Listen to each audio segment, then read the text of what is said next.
वाराणसी मंडल के संरक्षा विभाग और एनडीआरएफ की 11वीं बटालियन के संयुक्त तत्वावधान में गुरुवार को बनारस कोचिंग डिपो यार्ड में फुल स्केल मॉक ड्रिल किया गया। इस अभ्यास का उद्देश्य आपातकालीन स्थितियों में रेलवे कर्मचारियों और बचाव दल की तत्परता को परखना था। सुबह 11:30 बजे नियंत्रण कक्ष से सूचना मिली कि गाड़ी संख्या MDB स्पेशल का कोच बनारस और वाराणसी जंक्शन के बीच डिरेल हो गया और स्लीपर कोच में आग लग गई। इस मॉक ड्रिल में 9 यात्रियों के घायल होने की सूचना जारी की गई। इसके बाद तुरंत रेलवे के आर्मी और अन्य संबंधित अधिकारी घटना स्थल पर पहुंचे। एनडीआरएफ, फायर ब्रिगेड, जिला प्रशासन और लोकल पुलिस ने भी राहत और बचाव कार्यों में हिस्सा लिया। दुर्घटना मैनुअल और दिशा निर्देश के अनुसार सभी एजेंसियों ने अपनी जिम्मेदारियों का कुशलतापूर्वक निर्वहन किया, जिससे यह मॉक ड्रिल पूर्ण रूप से सफल रहा। 11:30 बजे हमें सूचना प्राप्त हुई कि हमारी एक पैसेंजर ट्रेन का एक बोगी गिर गया है, उसमें कुछ यात्री चोटिल हुए हैं और उसमें कोच में आग भी लगी है। तो इसको आपदा मानते हुए हमने तुरंत जिला प्रशासन में जो पुलिस अधिकारी हैं, संबंधित CMO हैं, मेडिकल ऑफिसर्स हैं और सभी संबंधित अधिकारियों को और NDRF को विशेषतर, क्योंकि इसको हमने आपदा माना, आग लग गई है, यात्री भी चोटिल हुए हैं और तो हमने आपदा मानते हुए NDRF को भी सूचित किया।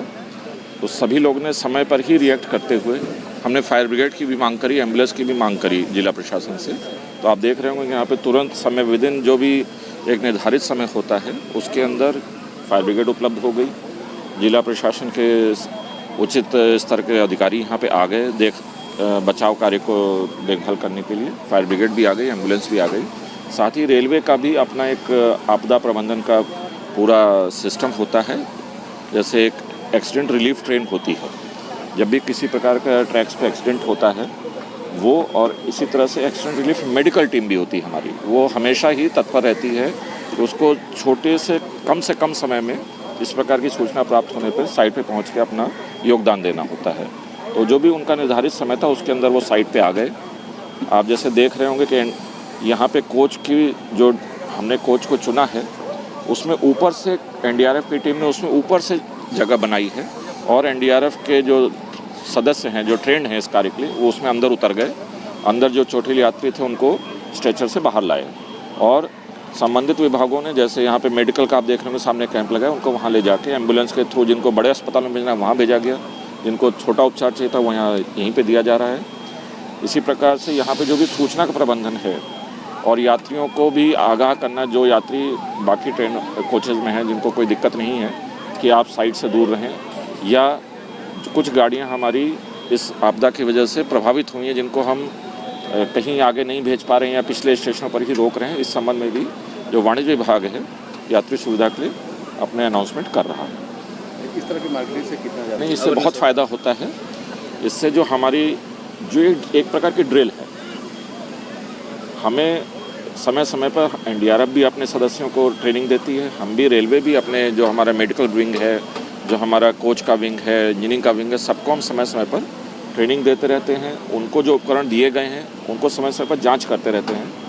लेकिन असली परीक्षा तो तभी है जब वक्त पे हम उस काम को कर सकें।